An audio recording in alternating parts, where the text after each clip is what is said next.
Hello, you guys. Welcome to another edition of Extra Connections Race Talk. I'm James Lott Jr., one of your two people who does this mini series throughout the year. We do it about once a month at this point. We had a little break. We do about once a month. And of course, I don't do it alone. I do it with my friend and the author of A White Guy Confronting Racism, Jared Karol. Hi, Jared. Hi, James. Great to see you again. And just to, we're going to see each other in person in about a month. When you said it, I was like, I'm like, yes, I'm hope. actually in town. I do shows that morning, but I'm usually done by around 2 or 3 o'clock. And yeah, I'm like, I'm here. Perfect. Yeah, well, we'll make it happen. That'll be funny. We'll take pictures, folks, do the whole thing, maybe a little video, the whole thing. So, because if you don't see it, didn't happen, right? It's something like that. So it's going to happen. But yeah, I'm excited. I was like, that's what you said. I was like, oh yeah, and that'll be here before you know it. I mean, it's a month from now, but yeah, these months are going. Tomorrow's fall, right? Is tomorrow fall? Yeah, I think it is the first day of fall. Yeah, it's like that. Yeah, I think so. So I'm like, we're going pretty fast.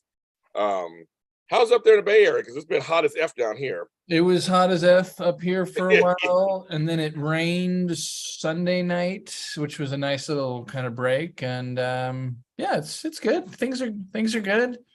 Kids started 8th grade a few weeks ago, so I've got that going for me or against me, whatever your perspective is. And I'm starting to do the high school, thing, which is whack.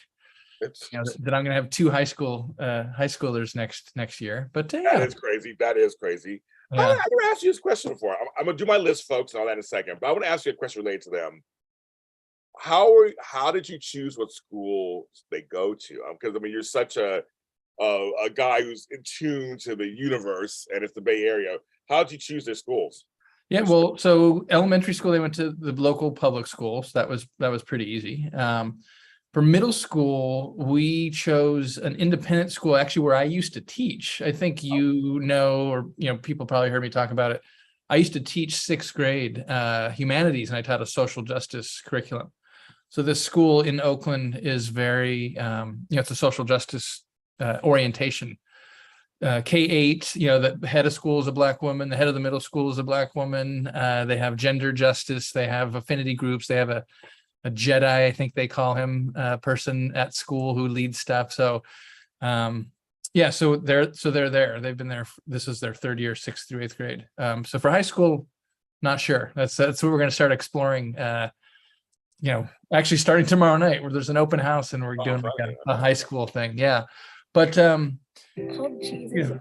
as most things are, it's complex. But so we feel I feel good about independent schools. So yes, there's privilege there, and it's independent for a very specific reason that frankly they wouldn't get in their local public school. Yeah, my kids and grandkids splits. Some went to private, some went to public. It just depended. And like my grandkids went to an arts-based school, Leonardo da Vinci. It was very much art curriculum, which I'm so happy that made me happy as an artist, made me very happy. And so, but one of my daughters and my granddaughter went to a Christian high school, and for them it worked for them. Well, my grandsons go to a public high school, which works for them. So it's like each kid is different. So we kind of went that direction where we're like, okay, you can choose kind of where you want to go within reason, obviously. Yeah. We ultimately we're going to finish the choosing, but it was like, okay, and it seemed to work for each of the sets that's happened so far. Yeah. I mean, it's good to have options. And we can get into this. I mean, well, I don't want to. I'll let you do my list first. No, it was one of those things where you said your children. I'm thinking, I'm going to ask you this question next. I've never asked you this question before in terms of education. Do your list, introduce the topic, and then I think we can come back to some of these things around just the complexities and the the way we engage with each other about decisions and options, etc. Yes, you tell we're ready, folks. And it's time for my infamous list that I do. And again, famous, not infamous, famous. Yeah, it's famous. Okay, we'll say it's famous. Some say it's infamous, but it's my list, folks. And luckily, you're not on it. Oh, here we go. So here we go. Are you ready? Are you ready, sir? Are you ready to hear this? I'm going to do my usual, try and take like 1 or 2 notes, and then just go. I don't know where this is going. I'm just going to listen. I love it. Okay. It all has a reason, folks. The Little Mermaid, Cinderella, The Princess and the Frog, The Lord of the Rings Amazon Prime series, Only Murders in the Building on Hulu, Yellowstone on Paramount Plus and Peacock, The Neighborhood on CBS, Two Broke Girls on CBS, Abbott Elementary on ABC, Grand Crew on NBC, and Happy Endings TV show. The Prince of Egypt, The Lion King, Predator, The Human Stain, Amistad, CW's Dynasty, Doctor Who, She-Hulk on Disney Plus, Star Wars, Star Trek, Living Single. My Wife and Kids, Key and Peele, Sly and the Family Stone, Rick James and the Stone City Band, Prince and the Revolution. Late CNN news anchor who just passed away, Bernard Shaw.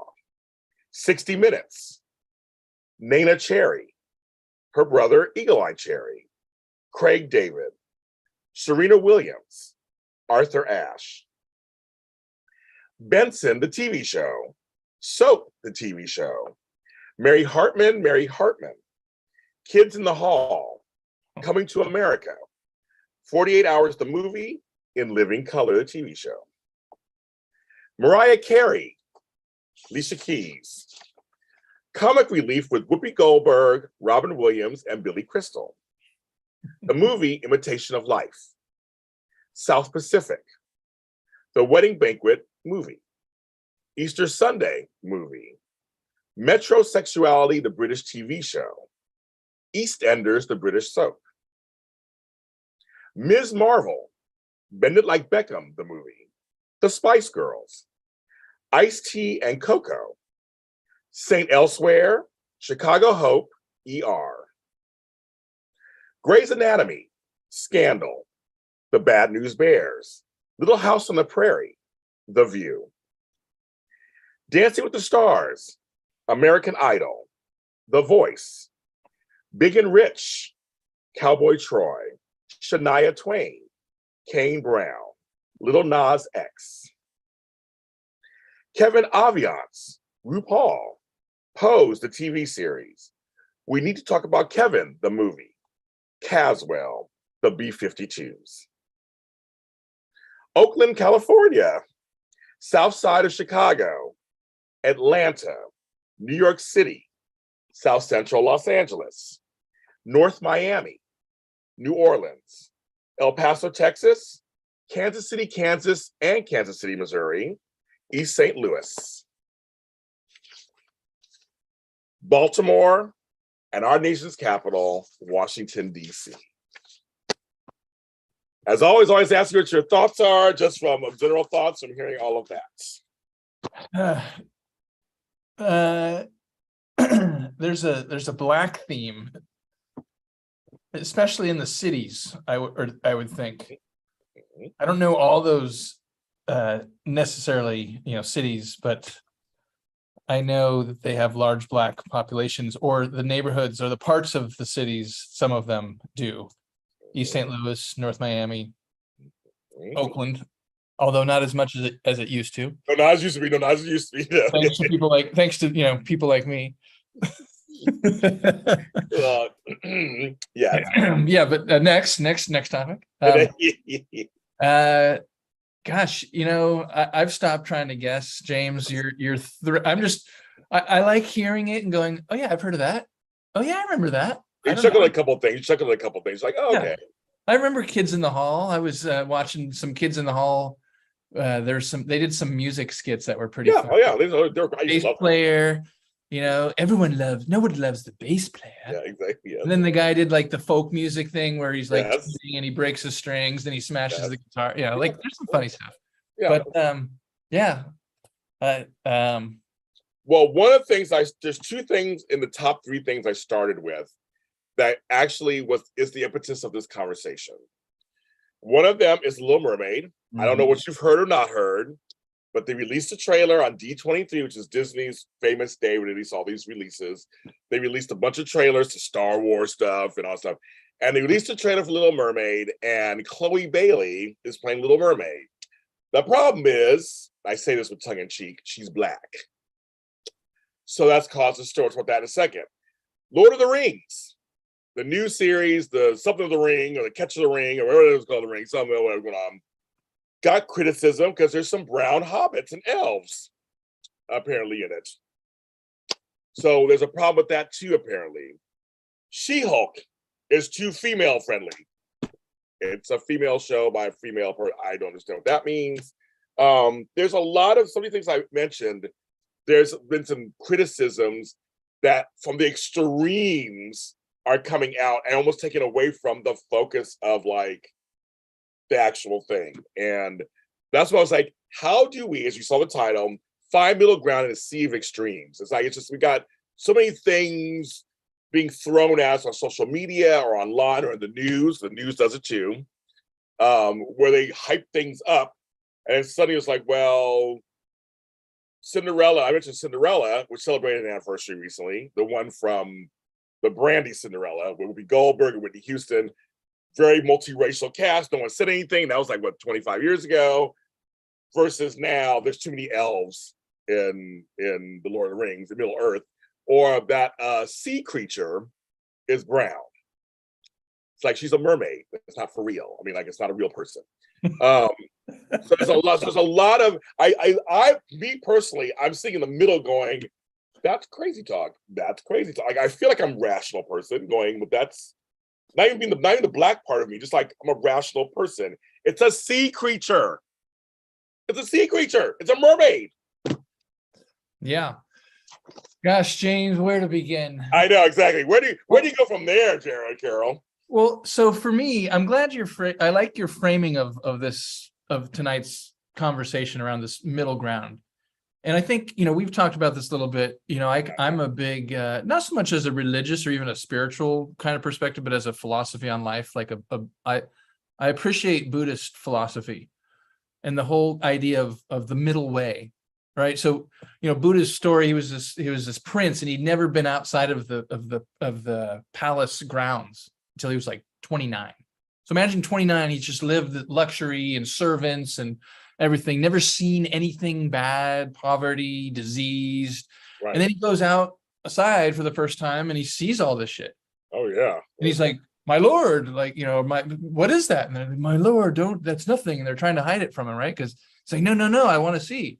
So then, then he goes out and he sees all this. He's like, oh my God, this is horrible. Right. And then he says, all right, well, I'm going to figure out how to not stop it, but how to understand it, how to be with it, how to end suffering. Right. So then he goes, the full on, he meditates for 26 hours a day, and he only eats bird shit for his meals, and and he's just got these long, awesome, frankly, like nasty dreads, right? And he's hanging out with all these aesthetics, and he doesn't engage with anything. And then one day, like this, poor beggar girl offers him like a handful of rice, and he eats it, and all his people are going like Siddhartha, like you've betrayed us, like you're going back to them. And then he's like, no, I'm not. This aestheticism, it's not really working for me or for you or for any of us. But either is like living in the palace with no awareness of everything. So he finds the middle way.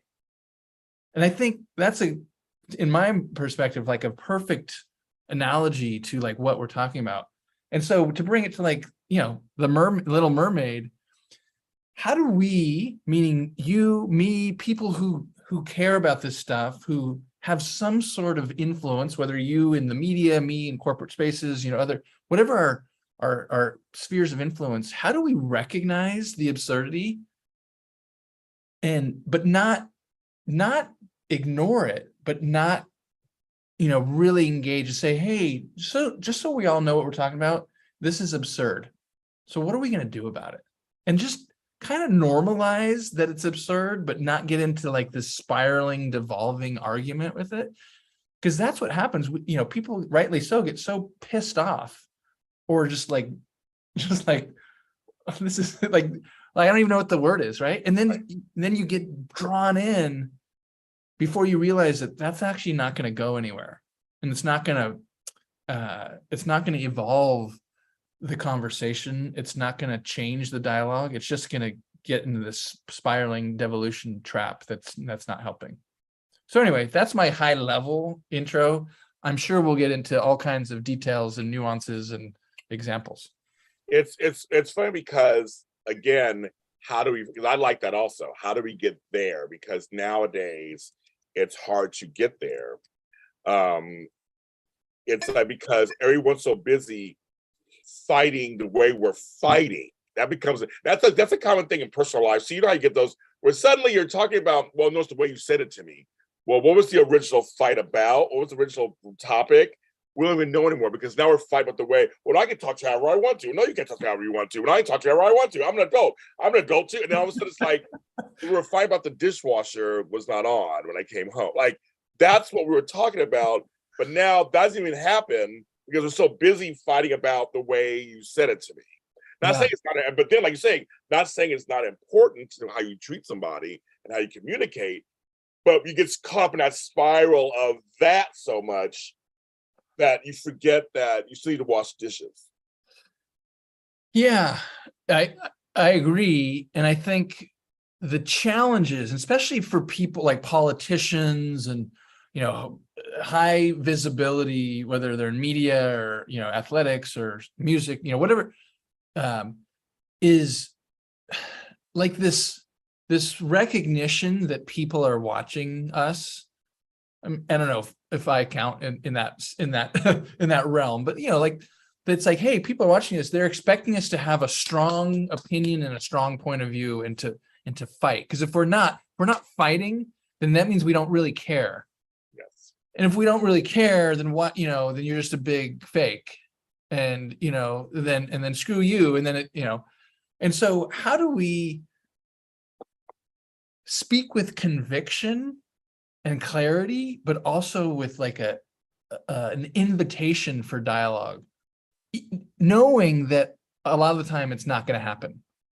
So for example, I'm curious about when people, so this whole Little Mermaid thing, like really, and I'm genuinely curious because I think I have my thoughts, but I don't really know. Like, are people really pissed off? Mm-hmm. Or are they just kind of posing? Or actually, let me rephrase it. Do they recognize that their anger is racist? Or do they not even and not care? And like, yeah, it's racist and I don't like it. And I don't like my mermaids being black. And I'm 100% fine admitting that. Or is there something else that we're not seeing, and maybe they're not seeing? Like, I'd love to have that conversation. It's kind of funny the way you just said, I'm sorry. I mean, I'm sorry, folks. You have to laugh sometimes. The way he said, like, I don't remember saying black. That just made me laugh. Sorry. Go ahead. Yeah, but you know what I'm saying? Right. And so how do we at least invite people into that conversation? They may not go for it, but it's like disarming to say, hey, I'm pointing out what is, but I'm not like mad at you. I'm potentially mad at you. But I'm more curious about your perspective. Are you willing to share?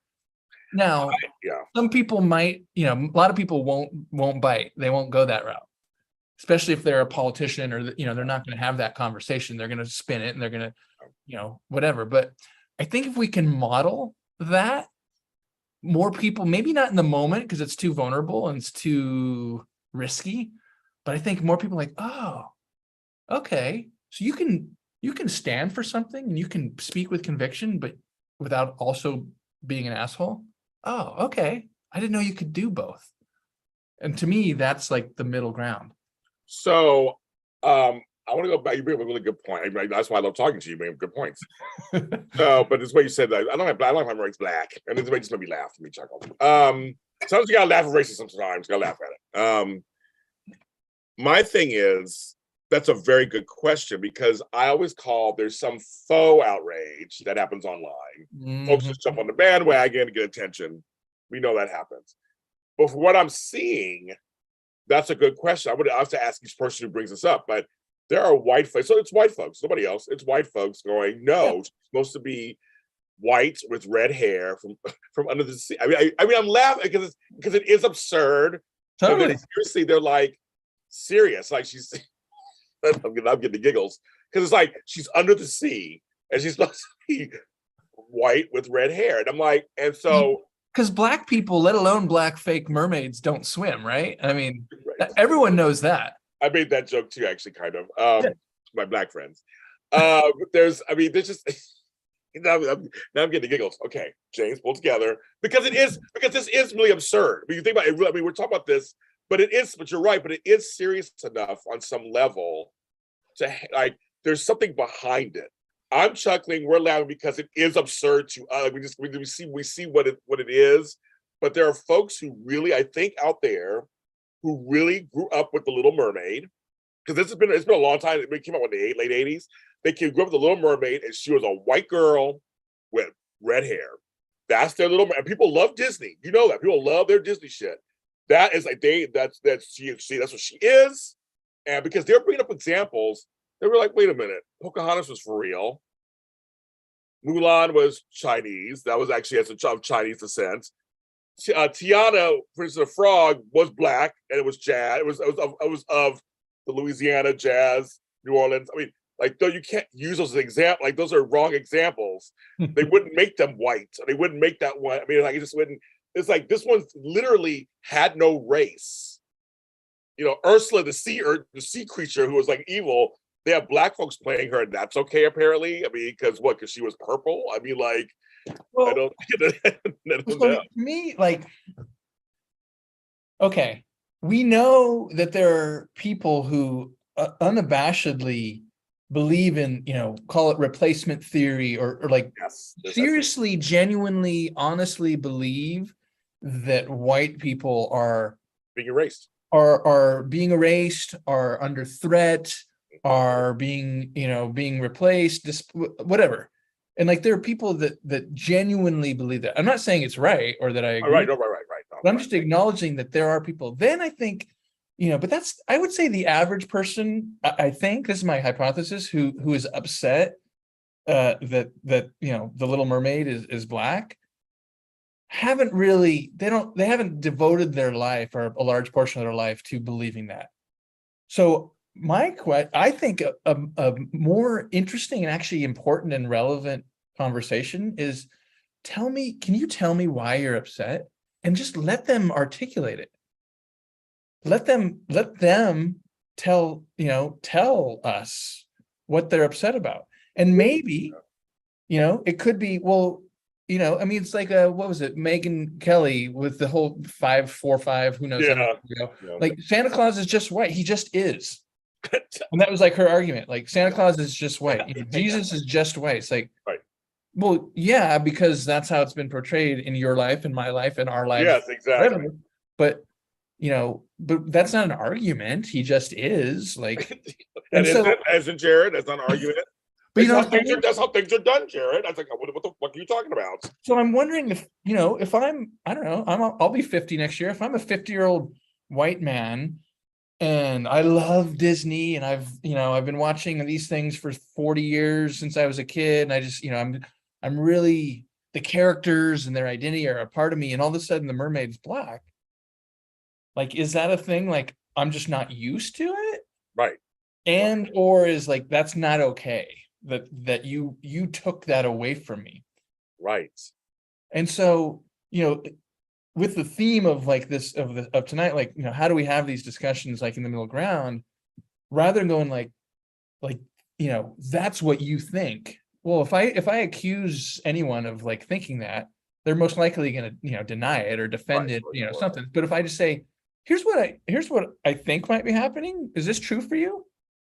And even in their answer, no, blah, blah. You can tell a lot in the way that people don't answer things. So I think there's something powerful. Like, we don't have to feel like we have to win or prove an argument to be successful or to be influential. Right. There's a great interview, David Bowie, when he's talking to Mark Goodman. I think we talked about this a few, right? So yes. He's not really. He's challenging Mark Goodman about his, how they're not playing any black artists and stuff, but he's not being an asshole. No. He's just saying, oh, interesting. Yeah. Tell me more about, how Middle Yeah. America Oh, feels and how you're yeah, and catered. how, oh, so Middle America, right? You mean like where Prince is from, Middle America? Right, exactly, right. I mean, he Yeah, didn't say that, but that, that was kind of his thing. right. And so anyone who's paying attention can pick up on that without him actually really having to say a whole lot. So there is some nuance to how we have these discussions if we really want to have people thinking about things and changing. So there's the one side you just mentioned of not pointing the finger and saying you're ridiculous. But there's the other side of us, and I say us, that includes me, a 53-year-old Black man, who has always had to accept what's given to me, and that is as a white mermaid that has red hair, and find a way to enjoy it if I want to. Like there's never any kind of, here's your choices, you get a choice. No, here's what you get. And we don't see ourselves in there. We've always had to find a way to see ourselves in some form in whatever's presented to us. Any person of color, just Black, any person of anything that's not white. And I've noticed that when it comes to Disney, it's been mostly white, obviously. Princess and the Frog's the only Black one. Mulan's the only Asian one. Pocahontas the only indigenous. Like it's only a few. Now they do a little more. Now they got Encanto, and I was like, they're doing a lot more for Spanish folks, and it's more. It's starting to change. It's starting to change. And even the Marvel universe starting to change with Shang-Chi, and there's Wong in this movie. So it's starting to change. It's starting to change. But for us, we've always had just to accept what is seen, it was shown before us, without any recourse. We couldn't play them. So while we're going, well, finally we get a mermaid who looks like our kids, because there's a whole thing going around, a video of all the little Black girls singing for the first time, and they're like, excited. Yes, yeah. I mean, it's so we have those two sides. So you presented those one side, and so my side over here is like, but we feel this way. So then it's like, how can you bring those sides together to talk about it? That's like the next step, where we're not pointing it going, you, and they're not pointing us going, you're taking away from us. It's how it's always been done. Because before you say that, I just want to say, the Santa argument made me laugh when I heard her say, I saw that, but I was just like, that's not really a good argument. That's not, I mean, if you're a debater, you'd lose. I mean, like that kind of thing. I know it's not a debate show, but you know what I mean? It's like, that's not but we're used to hearing it. I mean, you're probably used to hearing it. We're all used to hearing bosses who say, that's how it's done. That's how it is, that's it. My grandmother, who's Black, who's Catholic, lifelong Catholic, I remember I told her, Jesus is not white. She had Jesus all over the place and all over the house, the white version. And she shut that down. She was like, no, this is what he looks as, is him. I'm like, but his hair was like wool, and he was like, and skin like, I mean, I'm talking about the Bible saying, and where the part of the world he was from, chances are he's a little darker than that. But she was so into that, this is how it is. So I was like, as a little side note, even in some Black household, they just makes me we're conditioned to accept what always is. So when something new comes along, that's why I say I'll give some white people a little chance. Like I'm feeling, they're like, wait, what? A Black mermaid? Like they weren't ready for that. Well, so I love that and I think the reason why I do this work, having these conversations, my day job is this work, with the book and speaking, and is showing that, in the case of race, a white person like me can and should and does care about non-white things and people and culture and stuff, right? And I think, to answer your question, like, it can't just only be, you, James, saying, hey, like, I grew up not seeing myself anything, because if, like, I can hear that and I can get that, because I've chosen over the last 20 plus years to pay attention and be that kind of person. Yeah. But if I'm newer on my journey, right? So like, but if I do it, or you and I do it together, and there's a mixed audience, a white audience, which maybe there is tonight, right? Like, is like, oh, so it's not just James bitching. No. It's James and Jared sharing a common understanding from obviously very different perspectives. Yeah. Okay. So I think it's like having the type of conversations, whether it's like this, where people are just listening, right? Or where we're engaging with people who are having these views, where you have to, you don't have to. I think it's important to give people time to process. Because otherwise it's too easy just to go, yeah, screw you, Little Mermaid's white girl with red hair, and I'm pissed off because she's black. Period. And then it's status quo, just keeps on status quoing. Nothing changes. Right? It's like, hey, tell me more. Well, oh, so what I'm hearing is, you've really loved Disney for 40 years, and this is kind of a new thing for you, and you're not sure how to handle it. Yeah. Oh, yeah, I guess so. Oh, okay. So that's interesting. Now, what if you were a black girl and you saw yourself? Do you think that would be kind of cool? Well, yeah, I guess so. Right. And I'm kind of hypothesizing. Thank you. Hypothesizing around what a conversation might go. But if you give people that opportunity and then just, then leave it. Like, you don't have to. So now, from now on, I want you to stop being racist and caring that the Little Mermaid is a black, like, you don't have to have that closure in any given conversation or argument. And I think that's where, back to the theme of tonight, like, people don't like to be told what to do. And it's not just conservatives. I had that talk this earlier today on the show. You're absolutely correct. And so how do you have conversations where people can have a little bit of some movement, of some evolution of consciousness, and then kind of trusting, which I know is a stretch, that afterwards, the seed has been planted and they're going to change somehow, maybe even just a little bit. I had a conversation on my show this morning that people hate me. So because I'm in several fandoms, obviously, because the shows I do, I'm in a Star Wars fandom and all that stuff. And you tell somebody, you're a bad Star Wars fan if you don't like this. Don't tell me what kind of fan. I think the first thing, again, goes back to that whole fighting, not about the subject, but more about what you're telling me I is. So, so for me, I agree. So I've had to learn to change my language, not be so preachy when I give advice, when I say something to people, because I know they tune out. If something was too preachy, they're out. No matter what, you're right. It doesn't matter, no matter what side of the aisle. They tune out.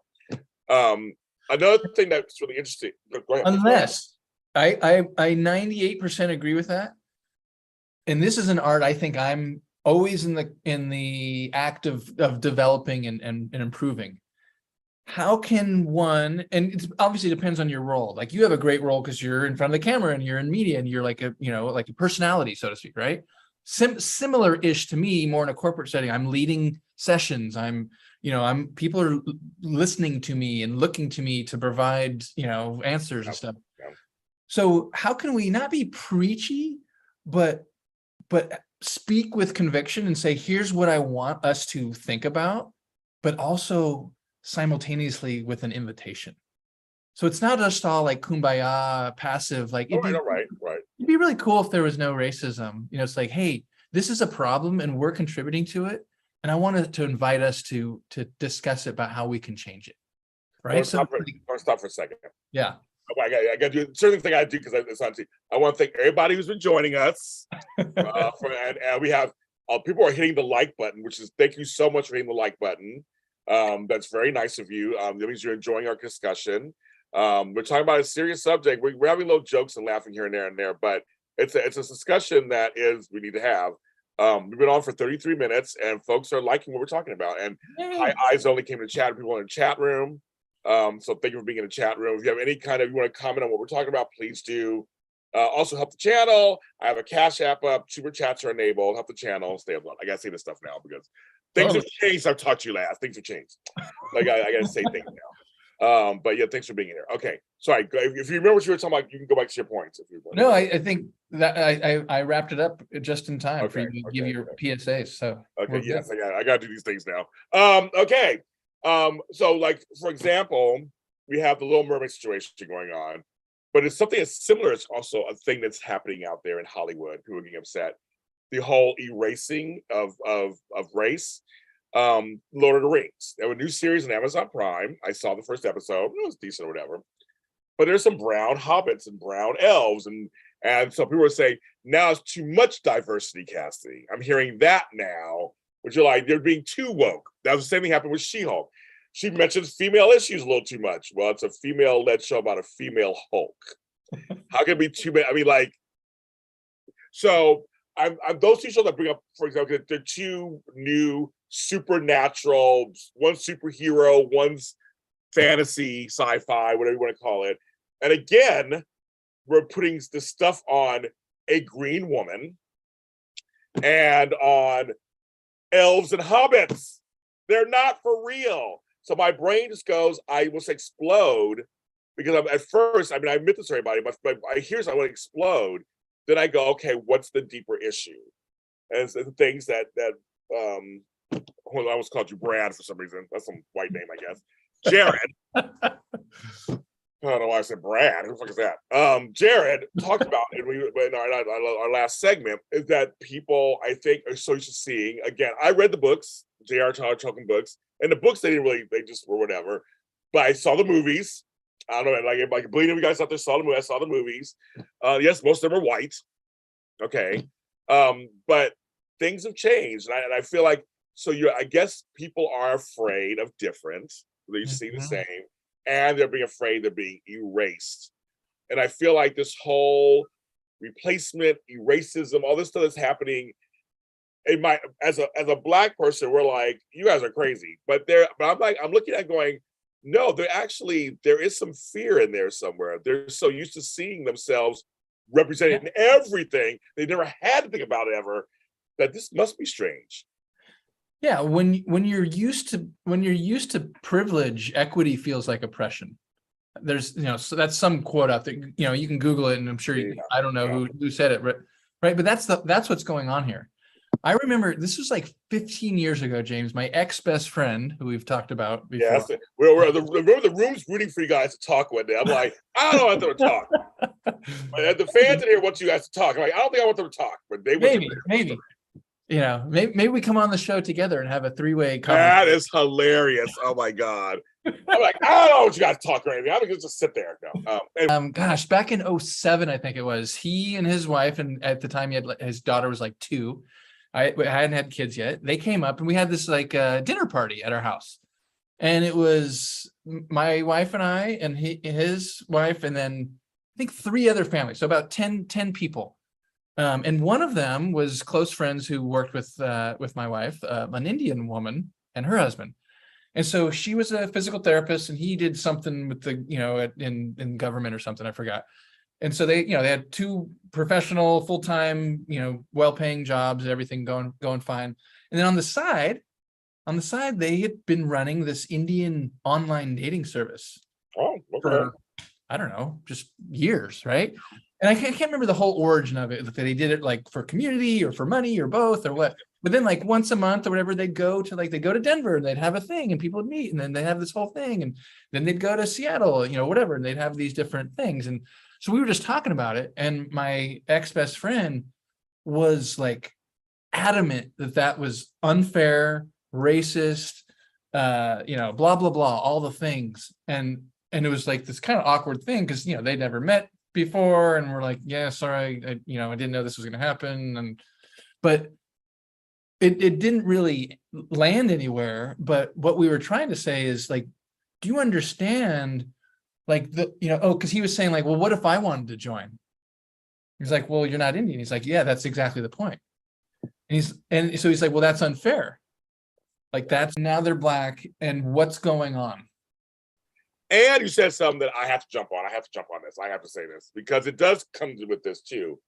It's because of you're being excluded out of something. See, you're used to being able to go anywhere you want, do whatever you want, join whatever you want. But to say, well, I can't join a Black dating service or a Latino dating service. Like, no, it's for specific cultures. I don't know why. Why do you have BET? I remember BET started, and that was a big deal. And I remember it like it was yesterday, and I was like, they were saying because MTV's not playing our videos. Like Friday night videos ain't playing our video. Like they're not playing. We have all these artists that were huge. I mean, R&B artists. They weren't getting played on MTV. Luther Vandross was not getting played on MTV. Cheryl Lynn wasn't getting played on MTV. Like they were getting. I mean, they wouldn't play Michael Jackson. It was Epic Records who had to threaten, take all their artists. And you guys don't know the story, folks. Just wait briefly. They wouldn't play Rick James. He tried. They wouldn't play Prince. And so when Michael Jackson came out with the biggest song out of all time, well, here's why he's played on there is because they called and said, I will pull all of our artists, black, white, no matter what it is, if you don't play Michael Jackson's Billie Jean. I think it's Billie Jean or Beat It, one of the two. And they said, oh, never mind. They played it. Clearly the rest is history. Yeah. But I think it goes to what you said. It's just they weren't used to seeing a black man in that medium just do, Beat It's a rock song. Prince is a rock artist. Tina Turner is a rock artist. Like, they happen to be black, but they are rock artists. And in the world, they're accepted as who they are. Just MTV was like, and they finally did it. Right. Well, and to bring it back to like, why are people so upset is, and this is what I'm always interested on an individual personal level, but also just on a kind of, I don't know, historical ethos level. Like, okay, I mean, Indian dating service exists because Indians probably, for the most part, didn't feel comfortable just engaging into the white, world in America, right? HBCUs exist because they could not go to college, so they had to create their own colleges, right? LGBT, I remember talking to my mom when I was teaching, and it was like my first year. I'm like, she's like, how's your new job? I'm like, oh, it's great. Like, it's this progressive school, and like we had Pride Day last week. It was, and she was married to a gay man, and that's right. Yeah, your dad. That's right. Yes, that's my dad. My dad was gay, right? And she said to me, I don't believe in that. And I'm like, what do you mean? What don't you believe in? She's like, well, why is there a Pride Day? Shouldn't there be a straight day?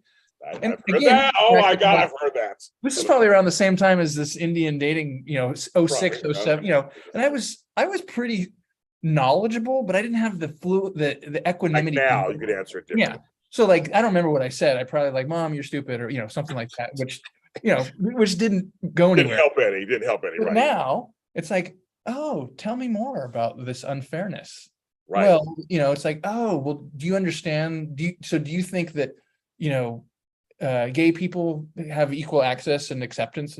Well, yeah, well, there's gay marriage. Okay, yeah, there's gay marriage, but do you know how hard that was? So like, you can actually have these conversations and kind of throw it back on them in a challenging but not intimidating way.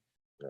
Because if you intimidate them, they're just going to say like, fuck you, I'm out of here. Yeah. Right. But if you kind of engage them in conversation and it's this tricky balance of like validating what they're saying, even though it's bullshit. But if you just tell them it's bullshit, then there's no discussion to have. Yeah. And so I'm always curious, like, do people like really think that's unfair, or is it just, I personally think, and I could be wrong or right, I don't know. I think there's a percentage that yes are racist. They just don't want. Do you think my ex-friend really thought that it was racist, unfair to have this, or was he just being racist? Or both? I think there's some people who are strictly racist. They know exactly why they're right. They believe in their white power. I don't think they have any. There's no other side to it. I really don't think there is. I think there's some people who just are the second thing you said. I think some people are what you say, where they just don't know. There's other fears, things going there. Just maybe need education. But I really do believe there are just racist people that are just, they can't, like, there's extremes to everything. So I feel like there's folks, I know folks who are militantly black. They don't talk to white folks. They don't shop at white stores. They are very much into their own thing. And I know some white folks who are very racist and they believe that we should have a separate country. And I feel like some of them literally really believe they just really believe in their race. But I feel like there's a bunch of people in the middle who are not really super racist or anything. They just are misinformed, scared. They're fear-based. They don't know what's going on. They're just not educated enough. Never had been confronted. They lived in a homogenized area, so they've never had a chance. They've never been around anybody because I personally have traveled across the country and have changed many minds about certain being othered in other ways. When I go, I've never been around anybody like you before. Wow, okay, and I have changed minds just being in the room. Yeah, and so I am. So I know that some people are. I tell this. I don't know. I want to say this real quick. I just know that there are people. I tell all the time. My most racist stuff. And Leprous, you heard me say this to people in the chat room. Leprous, you heard me say this morning on my show. My most racist stuff was on the coasts, not in the middle of America, and not even in the South. Most of my racism came from Los Angeles, San Francisco, Oakland, Sacramento, New York City, not the South, not Kansas City, Kansas, not Iowa, not Nebraska, not saying it doesn't happen there, but most of my racism has come from the big cities on the coasts. So that's why I don't believe people say the Midwest is all right. No, I don't believe that. No. A lot of them just don't know, or even can't. They don't. There's nothing. So I don't. But I do in my heart believe there's some folks who are just. I believe there's some people that are evil. I think there's some folks that are just evil. I don't know who makes them that way or what happens. But there's some folks I just think are beyond help. But I think there's a lot of people that actually are not beyond help. But I do believe there's some people in my heart. I do believe some people are just racist. Yeah. Well, something you said a few minutes ago, I'm interested because I think it gets at the heart of this framing of this conversation. Like, can we still stay on point? And I don't know if this was your exact words, but this is what I wrote down. Can we still stay on point without getting caught in the extremes on either side? Like, can we find the middle ground? That's my words. So, it's easy for us, or for me, and I think you, like, we're lefty, we're progressive, we're, liberal, however we want to label, Democrat, however we want to label ourselves, right? To just say, oh, well, the right or the conservatives or they're the extreme. But of course, we know that there are extremes, not even on both sides, like on all sides. On all sides, right? Yes. But there's something that I'm interested in, like, I don't know, and maybe this is something I need to just do some more work on. Like, to me, if you brought up the example of like a militant Black person. To me, being a militant Black person, say, because I've had people, maybe militant is a little strong, but Black people who at one point I was, in some sort of decent relationship with, will not support me and my work or my book. And like, I'm kind of fine with that. Like, I respect that and I understand it. Like, to me, that seemed, again, it's kind of like the Indian dating thing. Like, that seems, I don't know if okay is the right word, but more okay than me not supporting you because you're Black, because that's just racism. Because there's the power dynamic. So who was I talking to? I can't remember. We were talking about, do you know that song Deep Ellum Blues? The Grateful Dead did it. I don't know who. It was an old song, but it's talking about Dallas, like a neighborhood in Dallas, which I guess is back in the day in the 30s was kind of like, gambling and prostitution and kind of, and somehow it came up and someone lived in Dallas is like, yeah, like, I can't go into Deep Ellum, like, I'd get killed. Like, well, do you have a need to go into Deep Ellum? Like, do you need to go there to get gas or groceries or shop? No, like, you might be interested in, like, you kind of wish you could go for the entertainment or whatever, but you don't need to go there. So none of your needs are being blocked, or you're not denied access by rightly so, maybe not feeling safe going into Deep Ellum. And see, I think that's the difference. So if I say I'm going to boycott Black people and like, I'm continuing the oppression, the marginalization. Whereas if I'm a Black person, I say, fuck you, honky. Now, is that, we can break it apart, but it's like, I don't know. It seems like it's a different thing. I'm curious your thoughts. Yeah, for me, it isn't. Okay.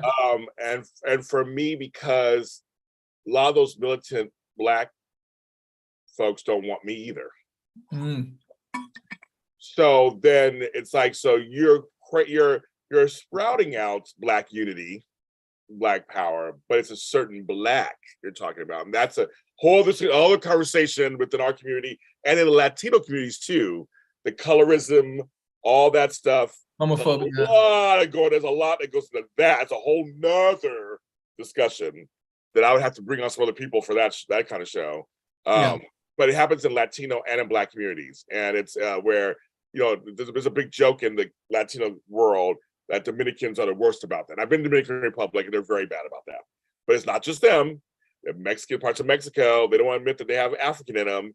There are parts of Puerto Rico. I mean, there's all kinds of stuff that is rooted in, or do you speak Spanish or you don't speak Spanish, or what does your Spanish sound like? But in Black world, my whole thing was like I understood Black militantism at first, because I kind of get like I understand they were being so oppressed at the time. Back in the 60s and 50s, they were being so oppressed. They wanted to fight. They literally wanted to fight against it, right? But then they're not as welcoming either. Yeah. Unless you conform to a certain way, and you're like, well, wasn't the point to not conform to a certain way, and that's why we're here? Because before you say anything, I just want to say that another big thing that came up in relation to this was the Queen dying. Mm-hmm. I'm Caribbean. There's a lot of history going on with the Queen dying and folks being rejoicing she's dead because she represents a long-standing thing. You know, from my perspective as a white person going like, hey, yeah, there's some problems with that, but it's not my space to go in and challenge you. Whereas maybe it is your space to go in and challenge, you know, especially if it's someone you know personally, right? Yeah. But I'm glad you brought up the Queen. I think that gets at the heart of this. Yes. Because you know, like I'm not a big sports guy anymore, but I do watch English soccer. Like I've been watching the English Premier League, Manchester United, all those things. Yes. Yeah, Tottenham, you know, all the teams, right? And so Beckham, all those people, yes. So, you know, one thing I like to do on the weekends is I get up early because the games are early because they're, you know, in England, so it's like 8 hours ahead. And I'll watch a game or two like Saturday mornings, and I'll be done by like 9. It doesn't really interfere with my day. I don't really have to talk about it. You know, it's like anyway. So last weekend, because the Queen died on the Thursday, I think it was like the 8th. Yeah. Then they decided to cancel the games. Oh, okay. So that weekend's game, all the games, 10, you know, all the leagues. I'm sure. They're gonna lower leagues. Of course, yeah. And so selfishly, I'm like, fuck, there goes my weekend of watching, you know, soccer games. Yeah. You're American. You're like, I don't care about that.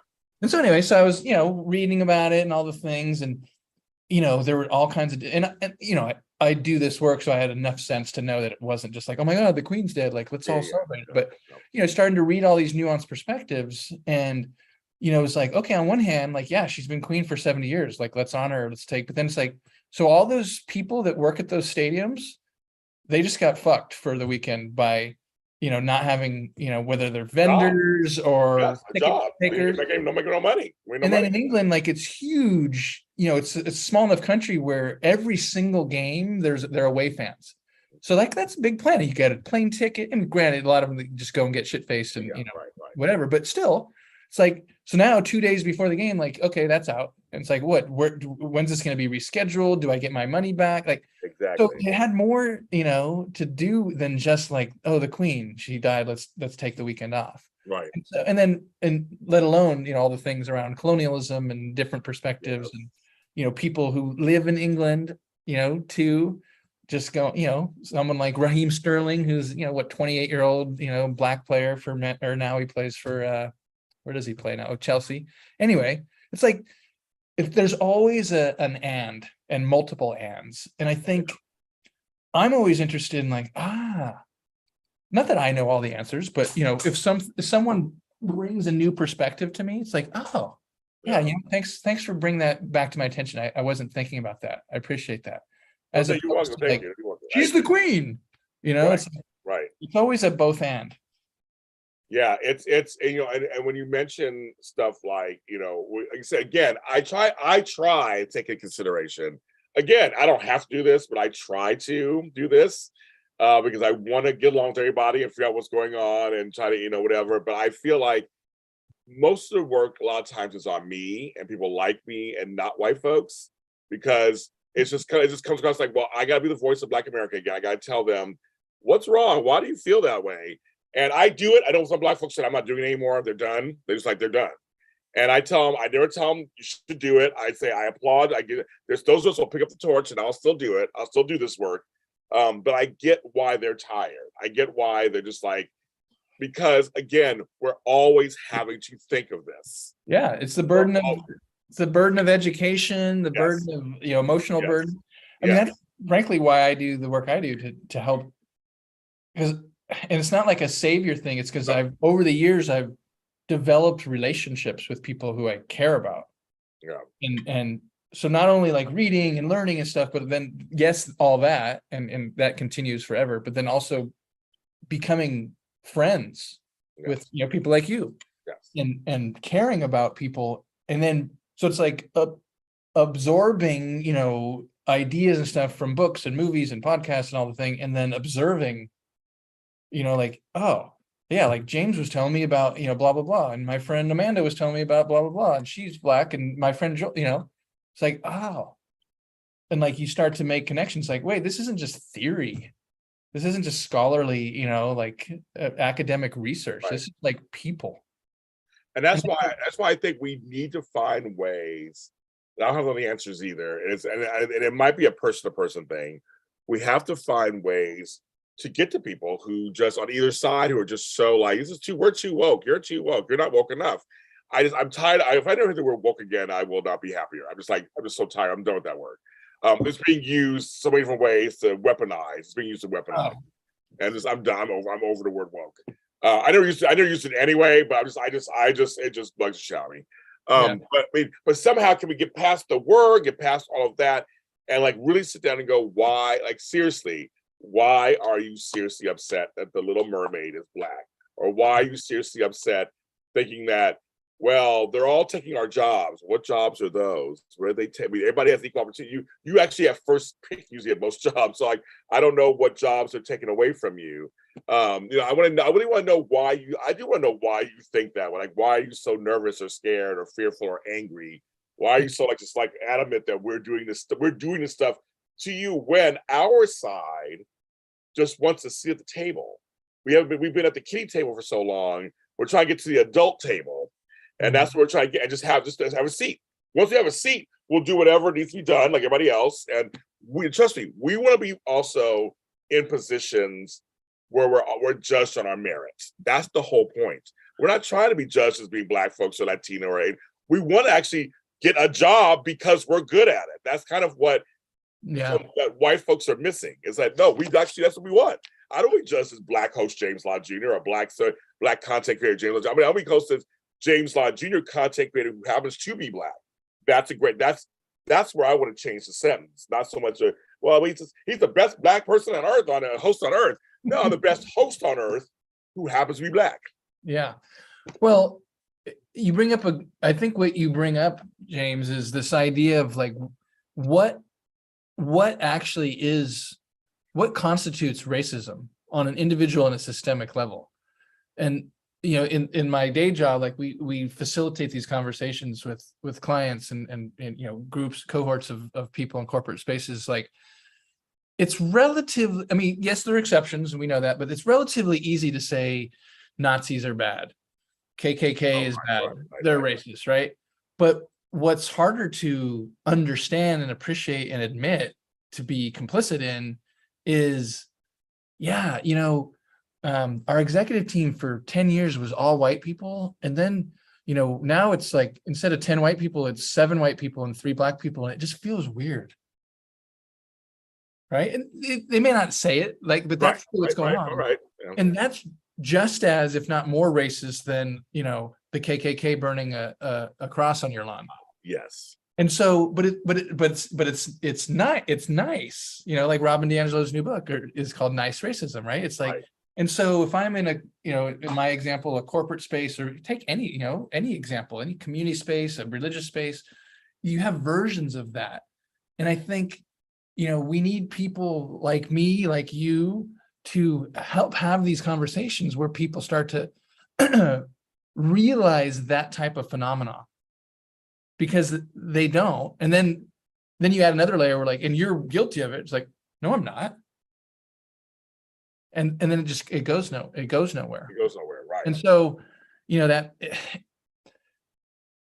I don't know. I sometimes feel like all this stuff is just like cyclical, and it like never goes anywhere. But I think, and I don't know what the analogy is, but it's like cyclical, but like it is going somewhere. I don't know what the right shape analogy is. But you see what I'm saying? It's not like we're just going like this. Yeah. It's like we're going like this, but we are going somewhere if we keep at it. And that's well, there is difference. There is things happening. So there are some positive things happening in terms of race. But we still have a long way to go. And I think the difference now is we have social media. And I will tell you, social media, whether you're on it or not, doesn't matter. It's driving force of everything right now.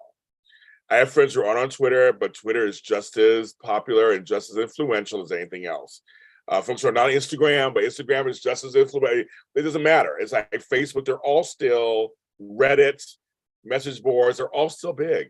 And they really are, people are literally up in arms. It seems very loud. And in some cases, it's a small group compared to the world. We had a thing, just a side note, we had a thing, Days of Our Lives left TV after 67 years. Last week, it aired his last episode and went to streaming, to Peacock. There's a whole uproar. Of course, I figured, well, yeah, there are folks who you've seen their soap on every day. That's kind of a thing. That's a habit thing. I totally understood that part. But then there are folks, the old people, what are the old people going to do? I'm like, my mother has streaming services. My aunt has like not all old people are decrepit and can't handle technology. It's like, I'm like, so it's like, it became this big thing of ageism, this whole thing. Well, the show's on Peacock now, and old folks are like, I'm on Peacock too. Like, it's this whole kind of like, because the things have been done for so long, we said earlier in the program, a certain way, I feel like that is part of some people's stuff. Is that it's always been done this way. Why are we changing it?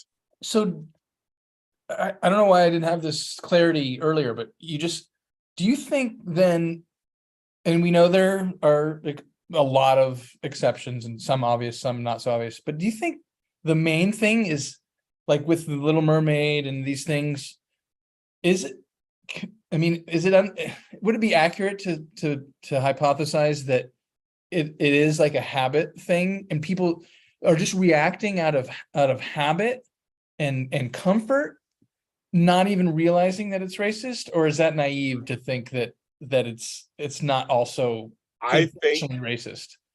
In some cases, yes. I think it's naive to think. In other cases, it's not all. In some cases, I think it is this weird kind of like, I grew up with this is weird. I like my things a certain way. No, I think some of it's racist. I think some people just don't like Black characters or want to look at Black stuff. They just don't want to. They have no interest in it. They feel like they can't relate to it for a reason. We don't like Blacks beneath us. And they have no idea. They have no want or desire to see Black images on their TV screen. You know what we haven't really delved into, and maybe it's kind of late to really open this, but I'm going to, is like what, and obviously I'm familiar with the story and some of, I've read a few articles and so I haven't delved deep into it, but what has the response been of Disney or others like who actually have a big megaphone to say, you know what, The Little Mermaid's Black, get the fuck over it? Like, or is it like, oh, well, we're sorry, like what's been the kind of official response, or if there has been? Because I think that's really, if we think about like, oh, people are used to it for 40 years, so it's habit. Well, there's also habit on like the kind of official position of like a Disney or a, whatever other entity. Like, do they have the fluency and the courage to stand up for themselves, or are they hedging and kind of trying to please multiple people? Okay, I can answer that. So for Little Mermaid, nothing yet. But here's a recent example. John Boyega, who played Finn in the Star Wars latest trilogy, says he'll never go back to Star Wars ever again because of the fans. They were so racist. But he said he enjoyed and was so excited that when the TV show was Obi-Wan Kenobi. One of the characters, she played Reva, the third sister. It's a whole other story, folks, if you're not a Star Wars fan. Played by Moses, I forgot her last name. She's a Black woman. There was so much racism thrown at her by racist Star Wars fans that Disney and Obi-Wan Kenobi and Star Wars came out and said, we support her.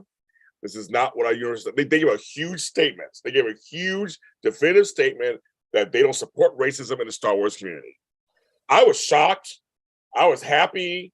I do the Star Wars after show. I do the after show for it. So I was like, let's talk about this tonight. I mean, they literally gave a statement supporting her because she was hurt. I mean, she was taken off of social media. It was a whole big thing because during the Rogue One stuff, there was all that Kelly Tran person. They did a lot of racism towards her. She was Filipino, and the fans did, and they didn't say anything. But it was the first time they took a stance. So John Boyega was saying, finally, there is some kind of change happening where this large corporation and Lucasfilm said, no, we do not do this. Yeah. That's encouraging to hear. My immediate question, just because I've seen this so often in corporate spaces, is, the one-time statement that's very performative and then nothing afterwards. Like, so I'm curious because I see, again, I kind of, I follow the English Soccer League, and there's tons of racism in European soccer, right? I mean, black players from England going to play in, Eastern Europe and just getting, banana peels and, the whole thing, right? And so there's some outspoken, I mentioned Raheem Sterling earlier, like there's some really outspoken players who are like, yeah, and every time there's a statement from the club, Chelsea Football Club doesn't, and it's like, and occasionally they'll if they see something, they'll suspend a fan for life. And okay, but like, what systemically is the Premier League or Lucasfilms or pick any corporation that has what are they actually doing? Well, so I can respond to that too, actually, for this. And I don't mean to put you on trial. No. I mean, I know that's what we're here to talk about this. I'll tell you, because I do know what's going on. I can tell you how I feel. That's the whole point of this conversation. I'm saying. So for me, as a black person, it didn't feel performative because we can smell performative in a second. Black folks know when it's something that's not. It's a statement. We're not dumb, so we get it. So for me, I felt that it was good, but see, it's still new. We'll see what it was. We have to see. This is just like last week or recently. Well, the Moses thing happened over the summer. Oh, that's right. Okay. The show ended over the summer, so that it literally just kind of happened. The John Boyega comments came out a couple weeks ago when he was on a talk show. So, but he said he was encouraged by it too. So us black folks, we actually are encouraged by it. It didn't sound phony or fake. But you're right. Now I have to see as they go forward, if it comes up again, that's the true test for me. If it comes up again in another series, what will they do? Will they still continue to step up? So I agree with you. It's kind of like, was it just something they're saying, blah, blah, but I really felt they really came out right away. There was no 10 days later. They really embraced her. They really came out. And also, because I'm heavily in the Star Wars universe, they have spoken out against. They've cut actresses because they were MAGA. They've done a lot of things actually to ensure that it's a safe space for the actors, for the fans. They've done several things I was very impressed with myself. And I know some others were too. So far I feel like they are kind of going forward with this. Yeah. This thing. Well, you didn't say it, but you kind of reminded me. I just read DeRay McKesson's book. It just happened. I couldn't fit it on my shelf, so it just happened. Yes. On the Other Side of Freedom: The Case for Hope, and it was written several years ago. But he was, talking largely about when he was in Ferguson and kind of how he started that whole movement stuff. Yes. And a theme through it, as the subtitle suggests, is like, hope can be. A lot of people will deride hope. It's like, hope doesn't get us anything. Right. And, I've read and heard and listened to and considered all kinds of different angles on that idea of hope. But I liked his thing. It's like, if you don't have hope, like, why are you even doing this? If you don't think things are going to change, why are you even doing whatever you're doing? Why is he doing activism? Why are you hosting these shows? Why am I doing the work I'm doing? Like, right. There's hope. There's hope that against all the bullshit, all the odds, all the history, all the powerful people and institutions and companies, that there can be and there will be change. Like, to me, that's hope. And so I don't know why that just came to me, but I felt like I feel like I'm constantly battling within myself, like this cynicism and this hope. Like That's where I'm at. That's where I'm at. So that's why I brought cynicism it up. and optimism. Like, which one's it going to be today? That's You know, where I'm at. and it's like, I don't know. I don't want to sound naive or like, you know, kind of foo-foo, but like, if you don't choose optimism and hope more often, then you're just kind of complaining. Yeah. Right? So I'm looking at the chat room. They're all talking. They're all talking here. If the race of fictional character bothered you, and they're like, well, everything was white. Yeah, we know that. And I'm going to talk about hair in the conversation. A white lady asked one of my people in the chat room, how could she ask about a black woman's hair that she admired without insulting her? And it's interesting because they're having a discussion. The women are having a discussion here, and so it's. I'm okay with having conversations about things, but at the same time, I suggested just to compliment and let the conversations happen naturally, because some people will feel like it's none of your business. That's interesting. Black people have often had to explain themselves, where in this society, white life is something we all grew up with. That's what I brought up to him a little earlier. That just said, and he knows that. He knows that we all grew up together. You and I basically are just a few years apart. We grew up together, so we saw the same shit. Your thing is you saw it from a white lens, where everything was just normal, and I saw it from a person of color lens. And I say normal with tongue. I say with tongue, obviously, tongue in cheek. I can't even get in my cheek. Yeah. But then I saw it through a lens that wasn't white. I shouldn't say black. I saw it a lens that wasn't white, and I had to figure it out, and I just accept what was given to us. We all accepted what was given to us, so to speak, but it looked more like you than did me. Mm-hmm. And even when I say that sometimes, well, I'm not blonde. I'm not talking about like literally looks like you. I'm not saying that. I'm not a redhead. No, I get that. I'm saying that, but you're closer to white than I am. And I'm actually mixed race. So I'm 47% white. So I mean, for my DNA. So I'm like, but it looks more like you than did me. So I'm saying, so I think it's, we all kind of grew up together with what was given to us by the media, by society, by Hollywood, by everything. And I feel like the examples are all there. It's all been documented. It's all there. And so now there's this new realm of there's streaming services and movies on demand and TV shows and music and it's this whole, we can dress however we want and talk however we want, but it's all being swirled up in this. There's still murders happening and bad water in black neighborhoods and no Trader Joe's in Inglewood. And, it's all these things that go on. You said something earlier that totally, I was like, he's speaking my language, where we don't have a Whole Foods, a Trader Joe's, a Sprouts, any of those in my black neighborhood. We have to go to the white neighborhood to do it. Yeah. Mm-hmm. If we want something better than, no shade to you, Ralphs, I love you, but like, or Food for Less, whatever. If we don't want that, we have to go to a white neighborhood. Yep. White folks, there's a Ralph's over there too. So there's it's not just we used to have Safeway in San Francisco. That was my favorite thing, Safeway. The Castro. You know what I mean? Like there's a Safeway in the hood and there's a Safeway in the nice neighborhood. But next to the Safeway is also a Trader Joe's, a Whole Food. So if we want uppercase stuff, we have to go over there. Mm-hmm. So yeah, you're right. White folks have to go over here. There's a Safeway over here. There's a Starbucks every corner. They don't have to come to the hood to Starbucks. So it's very interesting to me. And another thing I just kind of want to say is we've been talking. We can talk for this is what we do every time we do this. About framing this, about coming together. Someone in the chat just said something that white actors and actresses have put hair pieces in and weaves and wigs and extensions for years for movies. It's been done for years. It's nothing new. Black folks do it all of a sudden. It's this huge thing and weaves. And part of us, as part of our problem, we made it something big also. But there's some things where we're actually the same. We're very similar. And that's where I always want to try to come to. I'm not super left. I'm not super right. I'm somewhere in the middle. I'm more of an independent of anything else. When I lived in San Francisco, I was part of the Green Party. That was my thing years ago. It was like 20 years ago. I mean, showing my age.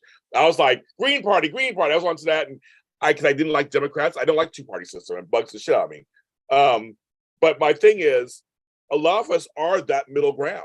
I think most of us are, where we just don't really care about anybody else's business. Women can have your abortions if you want to, be gay if you want to. I just want to make sure I have good sex, good food, good job, good house. That's all I really want. And I'm trying to find a way. Our discussions that we do are just discussions, but that's my goal, is that one day we all come together and just go, okay, those are the 4 or 5 things we want. Why can't we all just live together and not worry about fucking sea creatures? I don't have anything to say after that. There you go. So that's our show for this time. No, Jared, you are everybody's like saying they enjoy the truth of this conversation. Thank you. Jared's a great guy. I want you guys to follow him. He's on social media as the white guy confronting racism. But he's a really nice guy, and he really is. He's out there trying to do the work for it as an ally. And they're mentioning Ava DuVernay's documentaries, When They See Us, and the Women of the Movement. Yes, very. I know. We both agree. Those are good. But I'm just saying that we're doing this about once a month now, which I always look forward to doing this with you, because we talk about stuff. I learn things from him. He learns things from me. We're an example of what we wish we could see more of. I agree. Gandhi, right? Be the change. Be the change you want to see in the world. So everybody's laughing at me because I said good sex first. Yeah, I'm a man. I did say good sex first. Don't y'all want good sex? I want good sex. I'm not dead yet. I want some good sex. I said that first. They're saying thank you, Jared. A lot of the women in this chat room are black. They're saying thank you to you, actually. Well, thank you. You're very welcome. What I've learned to do is, because I've read and learned and immersed and absorbed and observed, I feel what I hope is a confidence, not an arrogance, to have these types of conversations that don't stress me out, they're not hard for me, because I'm interested in them, and I'm interested in people. I'm interested in you. I'm interested in these conversations. And I think if more people looked at it that way, more people could have these conversations, which would enlighten more people. So yeah, I'm trying to model that. So hearing from black folks, black women in the chat, that it validates kind of what I've been trying to do for 20 plus years. So thank you. He's right. He's doing it, folks. He's doing it. I'm James Hunter, of course. Support the channel, JLJ Media. We talk about everything. I do cover Star Wars stuff. Tomorrow night, we'll be on. Oh no, nothing tomorrow night. Thursday night is the they call it Connections and Reflections. Thank you. That's my show tonight. Is Reflections, the title. So on Thursday night, it's the She-Hulk after show. We'll be back for that. Friday night is the Andor Star Wars after show. And on Saturday night, it will be the Only Murders in the Building season 1 after show. So we're covering those this week. It'll be just me and my co-host doing all kind of stuff. But we appreciate you very much. We really hope that you can go out there and have conversations, calm conversations like we are, and talk about these subjects that are, yes, I was laughing about a sea creature, but it really is, there's some serious shit behind it. So let's get behind what that is. And everyone, take care of yourselves. Have compassion. See you next time.